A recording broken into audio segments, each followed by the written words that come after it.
So hello my dear friends, welcome to my new video. In this today's video, I Pranav for your master teacher of Literally Yourself channel is here with you a very new and interesting topic, that is liver, wheel, axle and pulley.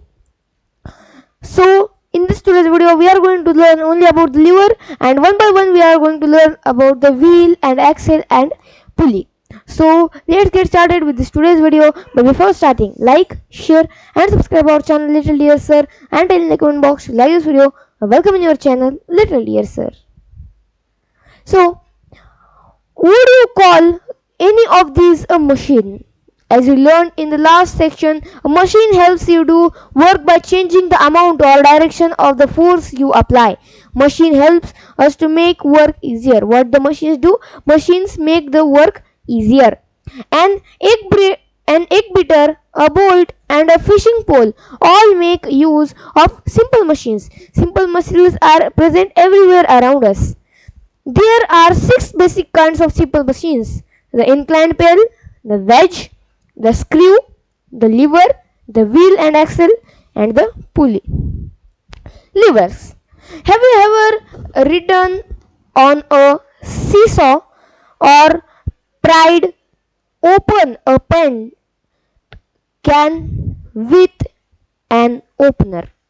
Now, have you ever ridden on a seesaw? Now, have you sitting on a seesaw? This is like this, coming up and down, or pried open a paint can with an opener. Now, if it is a paint can and you will open it, okay?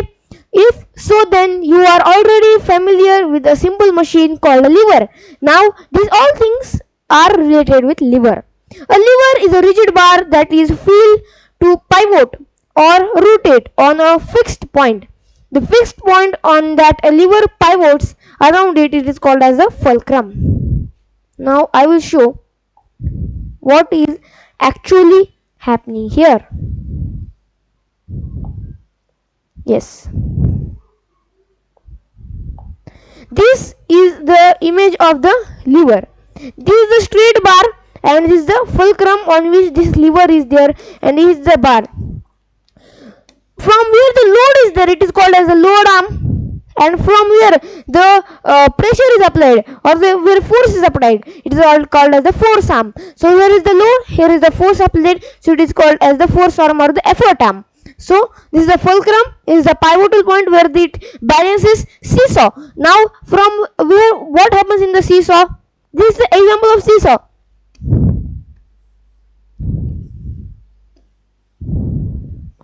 Here is one friend, and here you are. He pushes. Now you are pushing yourself up, or he is coming down. So you are going up and he is coming down. Again he is coming up, you are going down. This process on which this is happening, this is the fulcrum. Now here you are putting the effort on it. Now if you are putting effort to go down, so it is called as the effort arm.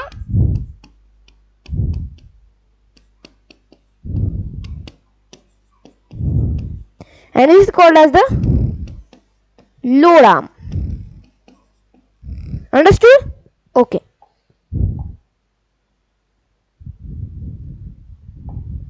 To understand how levers work, think about using a paint can opener. Now here is the paint can which has like this lid. What you do is, if you don't have a paint can opener, you will take a coin and you will press from here, so automatically this will come up and it will open. The opener rests against the edge of the can. Now this is the edge of the can, so it is resting on the edge of the can, which acts as the fulcrum. Now the edge of the can acts as a fulcrum. The tip of the opener is under the lid of the can, and when you push down your exert and input force on the handle, and the opener pivots the fulcrum. Now when you push this down, automatically this part comes up and it opens. As a result, the tip of the opener pushes up and the lid of the paint comes up. Mechanical advantage. Levers change your input force and they can change the direction of your input force. When you use the paint can opener, now as we given the example of the paint can opener, You push the handle a long distance down in order to move the lid a short distance up. Now you push it down and it comes up. However, you are able to apply a smaller force and still open the can than you would have without the opener. Now if it is without the opener, you would push and you would take more power because it is against the gravity, and if you are taking with the gravity, it is simple. Next, calculating mechanical advantage. Now how to calculate the mechanical advantage? The idea mechanical advantage of a lever is determined by dividing the distance from the fulcrum to the input force by the distance from the fulcrum to the output force. Now this is the fulcrum, this is the output distance, this is the input distance. Now from here the input force is coming, this is the output force. So by these distances we can find the mechanical advantage. In case of the pent can opener, the distance from the fulcrum to input force is greater than the distance from the fulcrum to the output. Now what this says is, this is the edge which is the fulcrum. This is the edge which is the fulcrum, and this is the input force, this is the output force. In the case of the pent can opener, the distance from the fulcrum to the input force is greater. Now it is greater.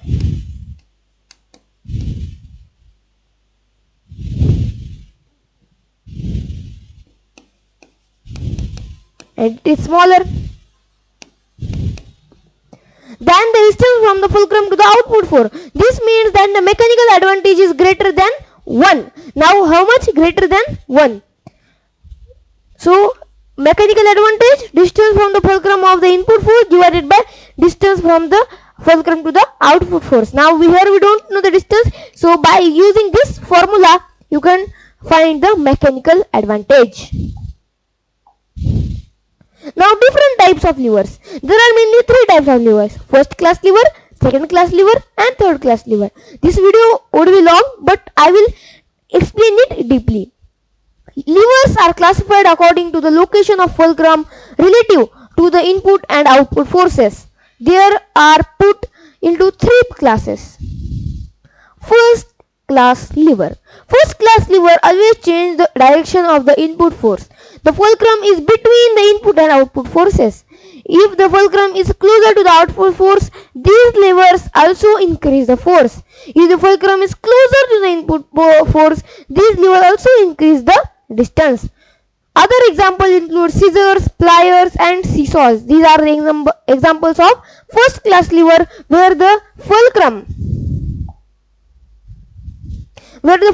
is in between. Where is the fulcrum? Fulcrum is in between. So here is the load, here is the force. So it is in between. So it is called as a first class lever.